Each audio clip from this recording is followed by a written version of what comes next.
2 months of 2026 are already gone. January is finished. February is nearly finished. 60 days have already been spent. Time just moved, and in those 60 days, something else happened. A percentage of people already quit. Not loudly, not dramatically, quietly. They stopped waking up early. They stopped tracking. They stopped training. They stopped building. They stopped trying as hard. And here's the part that messes with your head. They feel better. They genuinely feel better. Their mornings are softer. Their body isn't aching. Their calendar isn't intimidating. Their bank account pressure isn't staring at them. They aren't confronting their limitations daily. There is relief in that. Relief feels like exhaling after holding your breath for too long. And when you've been pushing, that exhale can feel like wisdom. But relief is not alignment. Relief is the removal of pressure. Alignment is movement toward the person you said you would become. Those are different currencies. When you quit the gym, your muscles stop burning. When you quit the business push, your anxiety drops.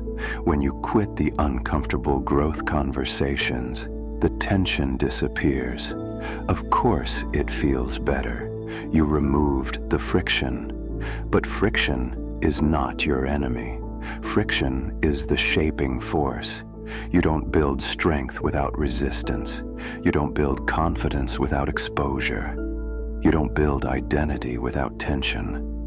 When you remove the friction, you don't just remove discomfort. You remove transformation. And that's why month 2 is dangerous. January is fueled by emotion. February is fueled by reality. In January, motivation carries you. In late February, discipline is all that's left. And discipline is quiet. It doesn't hype you. It doesn't reward you immediately. It doesn't give you applause. It just asks, are you still the person you said you were? Because the people who quit already answered that question. They chose comfort. And comfort is seductive. Comfort says, you've done enough. Comfort says, it's fine to slow down. Comfort says, maybe this isn't for you. Comfort sounds kind, but comfort doesn't build anything remarkable. It preserves what already exists. And if what already exists isn't where you want to stay, then comfort is a cage.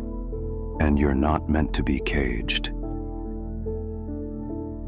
Or maybe you're overcomplicating it. Maybe the people who quit just realize something you haven't. Maybe they realize life is short. Maybe they realize the grind isn't worth it. Maybe they realize they don't need to be exceptional to be happy. Maybe you're chasing pressure because you don't know who you are without it. Maybe that voice in your chest telling you to push harder, maybe that's not purpose. Maybe that's insecurity. Maybe you're not built for more. Maybe you just don't want to admit you're average. There it is. You always show up right now. Not in week 1. Not when the vision board is fresh and the notebooks are clean. You show up when progress is slow, when results are invisible, when the gap between where I am and where I want to be feels widest. You whisper things that sound reasonable. You don't say quit. You say reassess. You don't say you can't. You say be realistic. You disguise retreat as maturity. But let's be honest. The reason quitting feels good isn't because it's wise. It's because identity change is uncomfortable. You are trying to become someone your nervous system has never met. Someone who trains when tired. Someone who builds when uncertain. Someone who invests when afraid. Someone who speaks when insecure. Your body prefers familiarity, even if that familiarity is smaller. Even if that familiarity is frustrating. Familiar pain feels safer than unfamiliar growth. So when you stop pushing, your system relaxes. It says, good, back to normal, back to predictable, back to manageable, back to known. But known is not always aligned. Known is just comfortable, and comfort is not neutral. Comfort compounds. Every day you choose relief over resilience. You reinforce a version of yourself. Not the ambitious one, not the disciplined one, the safe one, the careful one, the one who almost tried. 2 months of 2026 are already gone. If you quit now, December still arrives. Time doesn't care about your retreat. It keeps moving. So the only question is, when December comes, which version of you will be standing there? The one who protected comfort, or the one who protected commitment? Because that's the trade. Comfort now, identity later. You cannot optimize for both. Let's strip this down. You think soreness is the problem? It's not. You think doubt is the problem? It's not. You think slow progress is the problem? It's not. The problem is you are addicted to immediate emotional relief. You want the discomfort to disappear more than you want the result to appear. And greatness does not negotiate with that addiction. The gym gets quieter in March, not because the workouts got harder, because the excitement wore off. The market gets less crowded in April, not because opportunity vanished, because consistency is rare. The ambitious circle shrinks by May, not because success is impossible, because most people optimize for how they feel today. You are not here to optimize for today. You are here to become someone your past self would not recognize.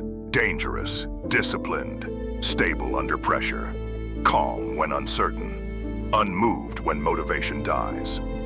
That version of you is not built in comfort. It is carved in repetition. It is forged in boredom. It is strengthened in the exact moments where quitting would feel easier. The people who quit already feel better. Let them. Let them sleep in. Let them scroll. Let them rationalize. Let them talk about balance while they quietly shrink their ambitions. You are not competing with them. You are competing with the version of you that wants to settle. Who are you talking to? To the part of me that chooses smallness. To the part of me that hides behind excuses. To the part of me that confuses relief with progress. 2 months down, 10 to go. You do not need to feel amazing in February, but you do need to be unshakable by December. Keep putting in the work, keep doing the reps, stay in the fight, not because it feels good, but because it builds who you are. And if you want daily motivation, subscribe to this channel. Let's go.